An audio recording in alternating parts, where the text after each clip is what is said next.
I was driving through Clearfield County, Pennsylvania, late at night, trying to avoid traffic on my way home. It was a little past midnight and the road was practically deserted, just the way I liked it. I had my usual podcast playing, just cruising along, when my car gave me a low fuel warning. I pulled up my Maps app and found a gas station a few miles ahead, the only one for miles on this empty stretch of road. When I got there, it was a small, no-name gas station, the kind that looked like it hadn't been updated in decades. As I pulled up to the pump, I noticed a man filling up his old, beat-up pickup truck. He was staring at me as I walked past him into the store. I grabbed a coffee and paid for my gas. When I stepped back outside, I saw the guy getting into his truck and driving off. I didn't think much of it, just another late-night traveler. After filling up my tank, I got back on the road, but not even a minute later, I spotted that same pickup truck sitting on the side of the road, completely turned off, right by the woods. It just sat there, no movement, no headlights, nothing. I kept driving, checking my rearview mirror, but the truck didn't turn on. I shook it off and went back to listening to my podcast. But a few minutes later, another ding went off on my dashboard. This time, my tire pressure warning. I slowed down, and soon enough, I could hear the unmistakable wobbling sound of a flat tire. I pulled over and got out to check. Sure enough, my rear driver's side tire was completely flat. I hadn't hit anything, and I definitely would have noticed if I had. Then it hit me. What if that guy from the gas station slashed my tire?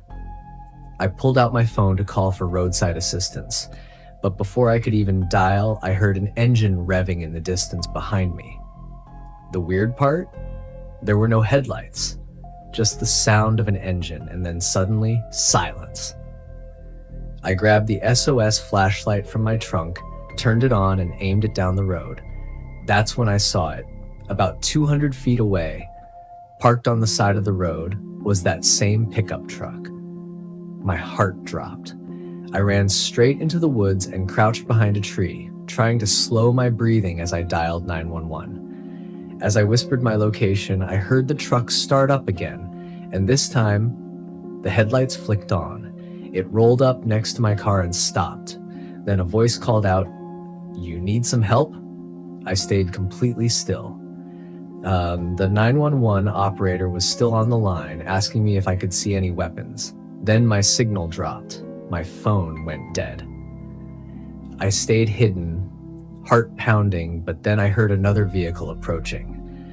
A different pickup truck slowed down, and I heard the driver talking to the man from the gas station. I crept closer to get a better look, and I heard the creepy guy giving some fake story about why he was parked there. That's when I knew I had to act fast. I jumped out of the woods and ran toward them, yelling. The new driver looked at me, then at the guy, and I could see the shift in his face. He instantly knew something was wrong. The creepy guy immediately started backing away, denying everything, then jumped into his truck and sped off down the road. The other driver stayed with me until the cops arrived. I told them everything, and they said they'd check the gas station security footage to see if he had actually slashed my tire. But I never heard back, so I guess there wasn't enough proof. To this day, I still wonder what would have happened if my car hadn't warned me about my tire, or if I hadn't run into the woods when I did. It was the most terrifying night of my life, and it still gives me chills just thinking about it.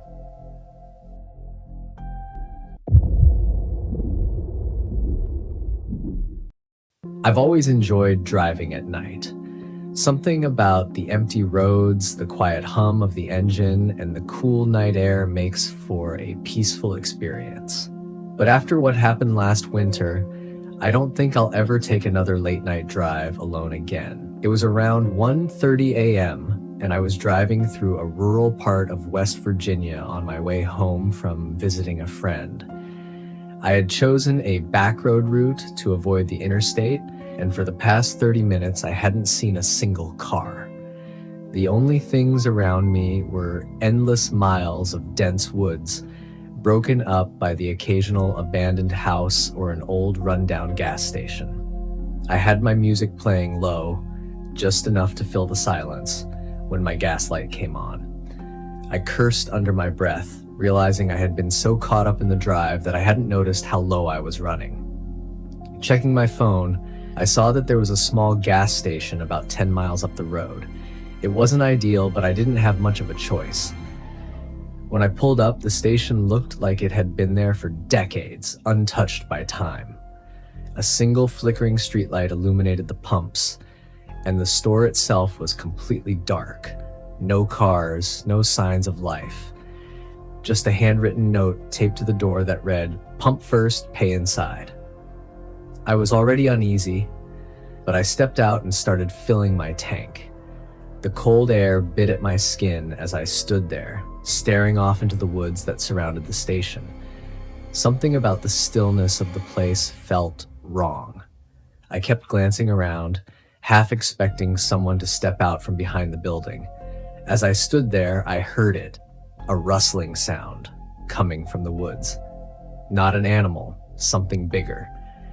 I turned my head sharply, scanning the trees, but I couldn't see anything past the darkness. I shook it off, telling myself it was just my imagination. But then I heard something else, a crunch of leaves, closer this time. I turned around fully, my pulse picking up. "Hello?" I called out, regretting it the second the word left my mouth. Silence. Then suddenly, the gas pump clicked, signaling that my tank was full. I practically ripped the nozzle out and put it back, eager to get out of there. That's when I noticed something out of the corner of my eye. A figure, standing at the tree line. My heart stopped. It was just standing there, partially obscured by the darkness. I couldn't make out any details, just the shape of a person, completely still, watching me. I didn't move, didn't breathe. Then, without a sound, it took a single step forward. That was all I needed. I jumped into my car, locked the doors, and peeled out of there as fast as I could. My hands were shaking as I gripped the wheel, my breath coming in quick, shallow gasps. I kept checking my mirrors, half expecting to see someone standing in the middle of the road behind me, but the road was empty. I tried to calm myself down, convincing myself that it had just been some random person out for a walk, though I knew how ridiculous that sounded. Who just stands in the woods at nearly 2 a.m., watching people at a gas station? I was about 10 miles from home when it happened again. My radio suddenly cut out. The low hum of static filled the car, and then, just as quickly, it went completely silent. At the same time, my headlights flickered, not off, but dimmed, just for a second. A chill ran down my spine. I glanced at my dashboard, but everything else seemed fine. I shook my head, trying to brush it off as a coincidence. Maybe a small power surge. Maybe my radio just glitched. Then I saw it, in my rearview mirror. Headlights. A single pair of headlights appeared in the distance behind me, coming fast, too fast. I gripped the wheel tighter, my heartbeat picking up again.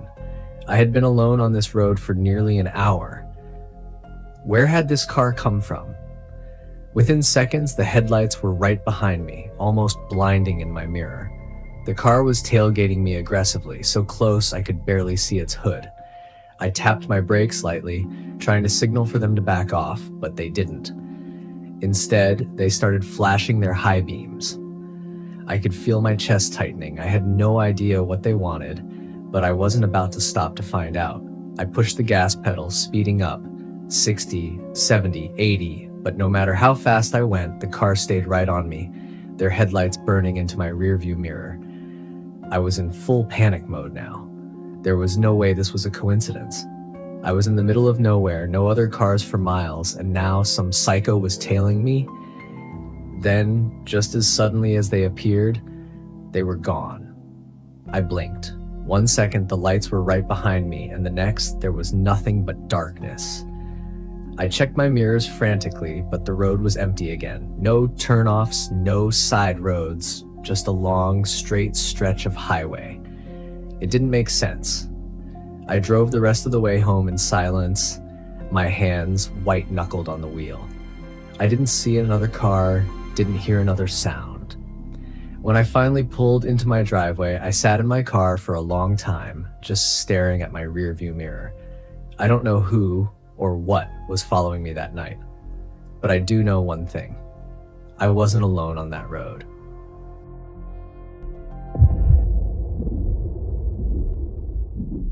It was nearly 3 a.m. when I found myself driving down an empty back road in rural Tennessee. I had been on the road for hours, pushing through exhaustion, just trying to get home. I had made the mistake of trusting my GPS to find the fastest route, which led me off the highway and onto a narrow, 2-lane road surrounded by dense woods. The night was unnervingly quiet, the only sound coming from my tires humming against the pavement. My headlights barely cut through the thick fog that had rolled in, making every curve in the road feel like a blind turn into nothingness. I turned up the volume on the radio, trying to keep myself alert, but the static made it worse. Then, out of nowhere, my dashboard chimed, a low fuel warning. I cursed under my breath and pulled up the nearest gas station on my phone. The closest one was about 15 miles away, and if my calculations were right, I would barely make it. As I kept driving, something shifted in the fog ahead. A shadow, a figure standing directly in the middle of the road. I slammed on the brakes, my tires screeching against the pavement. My car skidded slightly before coming to a stop just a few feet away from the figure. The headlights illuminated him, an older man, maybe in his 60s, wearing a ragged flannel and jeans. His face was gaunt, eyes hollow, skin pale. He stood completely still, staring at me as if he had been expecting me. I honked my horn, hoping he would move, but he didn't flinch. I tried to go around him, but as soon as I moved the wheel, he took a step forward. I gritted my teeth, trying to decide what to do. There were no other cars around, no houses, just endless trees and fog. The gas station was still miles away, and my fuel gauge was dangerously low. I rolled my window down slightly and asked him if he needed help. My voice came out uneasy, and I already regretted opening my mouth. For a moment, he didn't respond. Then, in a slow, deliberate motion, he raised his hand and pointed. Not at me, not at my car, at the woods to the right of the road. I looked in that direction, squinting through the fog, but I didn't see anything, just trees and darkness. When I turned back, the man was closer. Too close. I didn't see him move, didn't hear his footsteps, but now he was standing directly outside my driver's side window. My heart slammed against my ribs as I instinctively locked the doors. His lips barely moved as he spoke. His voice was hoarse, almost a whisper, but I could hear every word clearly. You shouldn't be here. A wave of dread crawled up my spine. I asked him why. He didn't answer. Instead, he tilted his head slightly, as if listening to something in the distance. Then he turned and started walking toward the woods. With every step he took, my headlights seemed to dim. The darkness around him thickened, swallowing him up like a shadow melting into the trees. Then he was gone. I sat there, gripping the wheel, heart pounding in my ears. The road ahead was empty again, the fog shifting lazily under the headlights. My brain screamed at me to hit the gas and get the hell out of there, but my body wouldn't move. Then something knocked on my rear windshield. Not hard, just a soft, deliberate tap. My breath caught in my throat. Slowly, I looked into my rearview mirror. At first, I didn't see anything, just the fog swirling under the red glow of my brake lights. But then, movement. A shape was emerging from the darkness. Not the old man. Something else. Its limbs were too long, its movements unnatural, like a puppet being dragged by invisible strings. Its skin was gray, stretched tight over sharp bones, and its face, if it even had one, was obscured by the shadows. I didn't wait to see what it wanted. I slammed my foot on the gas, tires screeching as I sped down the road. My eyes flicked to the mirror again, but the thing was gone. I drove nonstop until I reached the gas station, barely rolling up to the pump before my car sputtered and died. I rushed inside, out of breath, feeling like I had just escaped something I couldn't even explain. The attendant, a tired-looking man in his 40s, barely looked up as I approached the counter. I told him what happened, about the man in the road, about the thing that followed me. His expression didn't change. Without a word, he reached under the counter, pulled out a small, battered notebook, and flipped through the pages. Then he turned it around and slid it toward me. The page was filled with scribbled descriptions of encounters just like mine. Different years, different cars, different people, but the same road, the same man, the same warning. I looked up at the attendant, feeling cold all over. He simply said, "You're lucky. Most people don't make it past the knock."